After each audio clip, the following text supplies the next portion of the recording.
ओम नमः शिवाय।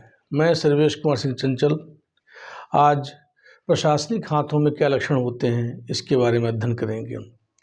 अपने इस 30 वर्षों के अनुभव में मैंने बहुत से प्रशासनिक अधिकारियों के हाथों का विश्लेषण किया है।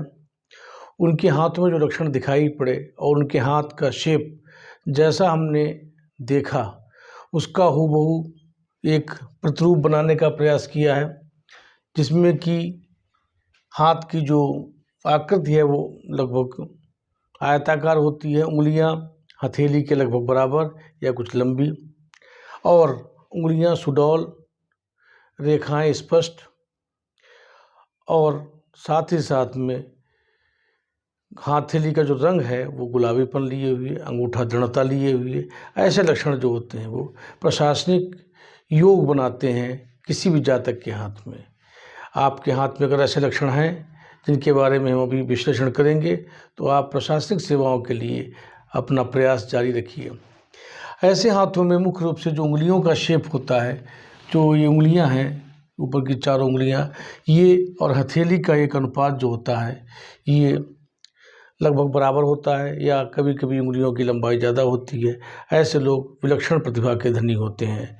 साथ में जो अंगूठा होता है, अंगूठा अपनी लंबाई लिए हुए, दृढ़ता लिए हुए और स्पष्ट और सुडौल लगता है। देखने में खूबसूरत सा लगता है अंगूठा। ऐसे में मालूम होता है दृढ़ इच्छा शक्ति।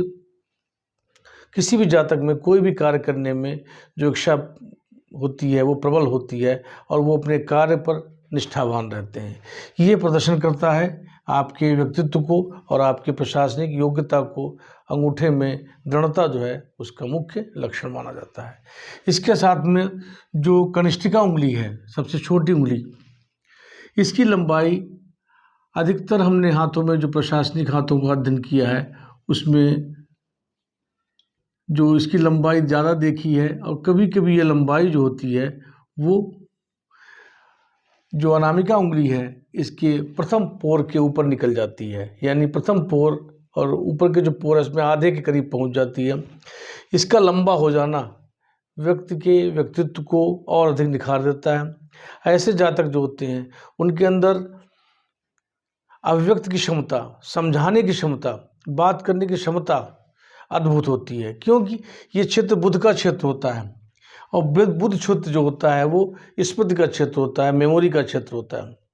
मेमोरी का क्षेत्र होने की वजह से ऐसे लोग कि जो मस्तिष्क होता है वो कुशाग्र बुद्धि का होता है और ऐसे लोग किसी भी निर्णय करने में बहुत कम समय लेते हैं। और एक साथ ही साथ में ऐसे लोगों के अंदर पब्लिक डीलिंग और मैनेजमेंट की एक विलक्षण क्षमता होती है। जैसे जातक जिनमें ये लक्षण पाया जाता है, कनिष्ठिका उंगली का लंबा होना, उनके अंदर अभिव्यक्त की, मैनेजमेंट की बहुत अधिक क्षमता होती है। वो अपनी बात को इतनी अच्छी तरीके से समझा देते हैं कि सामने वाला उनकी बात को पूरी तरीके से सेटिस्फाइड हो जाता है। इसके साथ में जो मस्तिष्क रेखा का अध्ययन करते हैं, ऐसे हाथों में मस्तिष्क रेखा का उदय अधिकांशतः बृहस्पति क्षेत्र से माना जाता है। बृहस्पति क्षेत्र का निर्दोष होना भी एक शुभ संकेत होता है। जब बृहस्पति क्षेत्र निर्दोष होगा तो उसमें अभिव्यक्ति की क्षमता के साथ में प्रशासनिक क्षमता, मस्तिष्क की क्रियाशीलता बहुत अधिक बढ़ जाती है। और अगर मस्तिष्क रेखा का उदय बृहस्पति से हो रहा है तो ऐसे में ऐसे जातक जो होते हैं वो अपनी बौद्धिक क्षमता के माध्यम से बड़े बड़े मामलों को सुलझाना और अपनी स्मृति के आधार पर उनका निराकरण करना उनको शीघ्र आ जाता है। अतः बृहस्पति क्षेत्र उच्च होना और मस्तिष्क रेखांकन अपनी लंबाई लेते हुए सीधा निर्दोष होते हुए जाना, इसमें कहीं भी बाधा रेखाएं न हो और ये निर्दोष मंगल क्षेत्र पहुंच जाए और अधिक अगर ये द्विभाजित हो जाती है तो और भी अच्छा माना जाता है। अर्थात बृहस्पति क्षेत्र उच्च का हो और साथ में मस्तिष्क रेखा अपनी प्रबलता लिए हुए हो तो ऐसे में प्रशासनिक योग बनता है।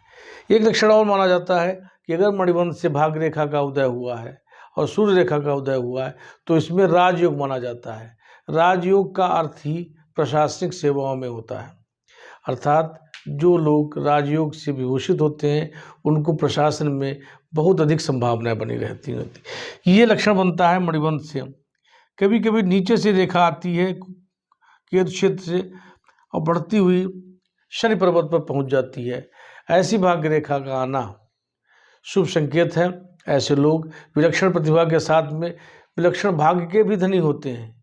और भाग्य की धनी होने का मतलब होता है कि आपका प्रारब्ध आपके साथ है और आपकी परिश्रम में वो आपका सहयोग करेगा। साथ ही साथ कुछ रेखाएं कभी कभी निकलती हैं, वो भाग्य रेखा से ही निकलती हुई कोई रेखा कभी कभी सूर्य पर्वत पर पहुंच जाती है। ये सूर्य रेखा कहलाती है। इसका आना पद का निश्चित होने का संकेत माना जाता है। जब भाग्य रेखा के साथ सूर्य रेखा हथेली में आ जाती है तो ये अनुमान लगाया जाता है कि उस अवस्था पर उस जातक के हाथ में प्रशासनिक लक्षण बनेगा, प्रशासनिक योग आएगा और उस अवस्था पर वो जातक अपनी सफलताओं को प्राप्त करके प्रशासनिक सेवा में कार्यरत हो जाएगा। इसका अनुमान हम दोनों रेखाओं के प्रारंभ की स्थिति और उनके पहुंचने की स्थिति के अनुमान से लगाते हैं। यह आवश्यक नहीं है कि हर व्यक्ति के, हर प्रशासनिक अधिकारी के हाथ में जो भाग्य रेखा और सूर्य रेखा है वो मणिबंध से ही निकले, ये भी आवश्यक नहीं है। कभी कभी ये रेखा जो होती है वो चंद्र क्षेत्र से भी आती हुई दिखाई पड़ती है। चंद्र क्षेत्र ये माना जाता है और इसी से इसमें जुड़ती हुई दिखाई पड़ती है। ऐसी अवस्थाओं में भी भाग्य की प्रबलता मानी जाती है। ये अवस्था जहाँ पर चंद्र क्षेत्र से निकलना माना जाता है।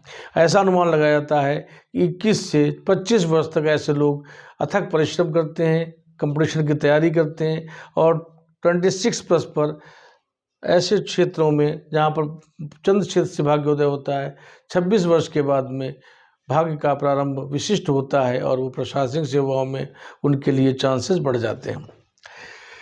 इसके साथ में जो हथेली और उंगली का अनुपात के साथ में मंगल रेखा का आना, मंगल रेखा जो होती है वो लाइफ लाइन की सपोर्ट लाइन होती है। इसका आना भी प्रशासनिक कार्यों में सफलता का लक्षण बताता है, प्रशासनिक क्षेत्र में उपलब्धि का लक्षण बताता है और आत्मबल को बढ़ाता है। ऐसे लोग पूरे कॉन्फिडेंस से, अपने मन से, शक्ति से अपने कार्य को करते हैं और सफलता पाते हैं। साथ ही साथ जब मस्तिष्क रेखा सीधी सुदृढ़ हो, मंगल रेखा हो, हृदय रेखा अपनी पूर्णता लिए हुई हो, बृहस्पति क्षेत्र उच्च का हो, बुध क्षेत्र उच्च का हो और शुक्र क्षेत्र उच्च का हो, 3 क्षेत्र उच्च होने पर ऐसे लोगों के अंदर परिश्रम की बहुत अधिक क्षमता पाई जाती है।